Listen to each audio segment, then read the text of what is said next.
but the White Wolf has rested long enough. Is Falcon and the Winter Soldier teasing Bucky's return to a life of villainy? Well, probably not exactly. The second episode of The Falcon and the Winter Soldier gave us a tease of Bucky's healing time in Wakanda, where he became known as the White Wolf. Little time in Wakanda and you come out White Panther. It's actually White Wolf. Interestingly enough, the White Wolf character in the comics is one of Black Panther's biggest villains. So why would the MCU choose to give Bucky that name? Today's video is breaking down everything we know about White Wolf from the comics and how the MCU can adapt that with Bucky's current character arc. Let's get started right now. Where's the fight? Poor Bucky. The first episode of Falcon and Winter Soldier really reaffirmed how hard Bucky's life has been so far. As he puts it, he's been in a non-stop fight for over 80 years, and that sort of thing can weigh on a person. There's still so much about his Winter Soldier past that we don't know, but we have the basic gist. He was put on ice and just unfrozen whenever there was someone to fight or kill, and then he was put back in the freezer next to the month-old fudgesicles, waiting for his next chance to thaw out and go to work. It took an immense struggle from Steve for Bucky to begin to snap out of it. Of course, Steve wasn't the only factor.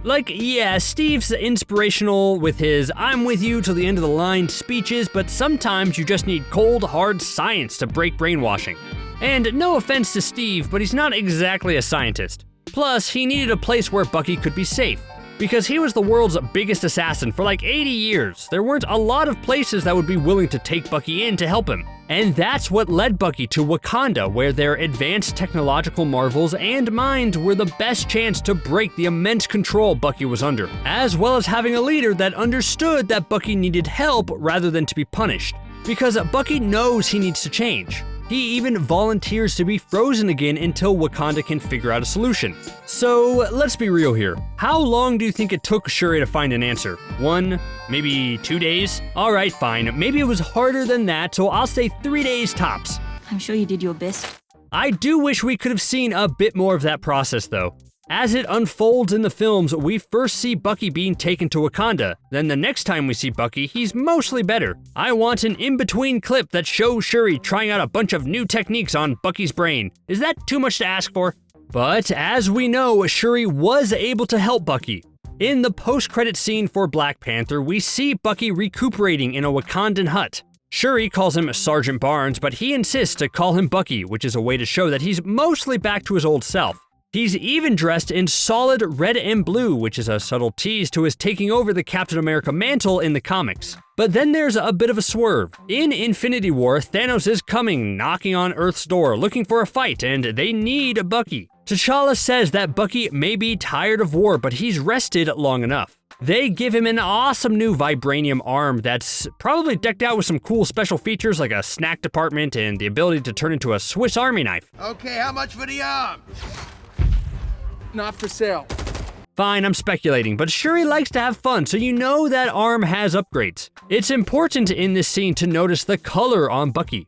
His former red and blue robe is now faded, but now there's a white element to his clothing that completely shines. This probably has something to do with his name. Black Panther calls him the White Wolf. Fans who know White Wolf's comic origins probably got excited about this, and the fact that in the second Falcon and Winter Soldier, they bring up the White Wolf moniker again could mean a lot of fascinating things for Bucky's future in the MCU.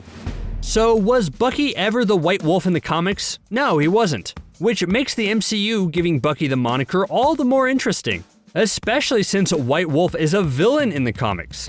But I think it will all make sense once you hear White Wolf's comic story and why it matters for Bucky. In the comics, long ago there was a plane crash near the Wakandan border where the only survivor was a Caucasian child.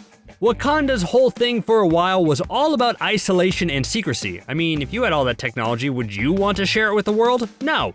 People are greedy. We saw how fast the new gaming consoles sold out, so people would lose their minds if they knew how advanced Wakanda was.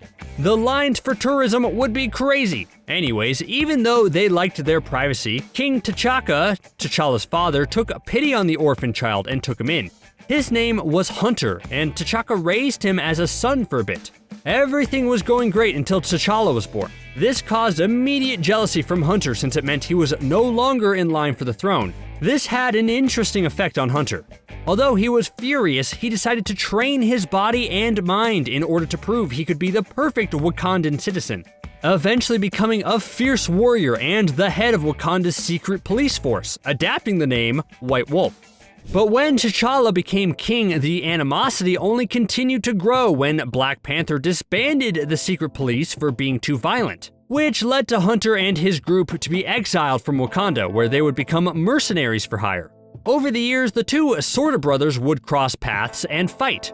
It was very much a Thor/Loki situation when you think about it. Yes, that's right, we could have had a Thor-Loki 2.0 in the MCU. Yes, Hunter's methods were extreme, and he disagreed with T'Challa's way of ruling things. But Hunter was always loyal to Wakanda and would protect it against outside threats when the situation called for it. But it definitely looks like now we won't be getting Hunter or the OG White Wolf in the MCU. A lot of his backstory has so much in common with Killmonger that they couldn't reintroduce the character without it feeling like a copycat. And now the White Wolf moniker has been given to Bucky. But you have to ask yourself, why did they do this? There has to be a reason, right? It's not like they were going to turn Bucky into a villain again. That would just be cruel. So why slap him with the White Wolf name? Well, it does make you think what the MCU's original plan for Bucky was going to be. Remember, Sebastian Stan signed that standard 9-picture contract, so he still has a lot of movies left as Bucky Barnes. Your pal, your buddy, your Bucky. What did you say? And before the MCU was truly focusing on streaming shows, I think they had something else in mind for Bucky.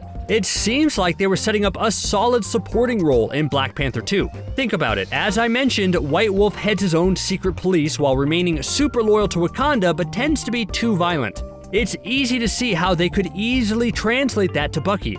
Imagine a subplot in Black Panther 2 where Bucky is struggling with his brainwashing and violent impulses, but being fiercely loyal to Wakanda for saving his life and trying to help him. Him and T'Challa wouldn't necessarily have to have an antagonistic relationship, but rather they'd have a complicated one because of Bucky's issues, and that would have tested what type of king T'Challa was. I'm sticking to the idea that that was the original plan before things changed.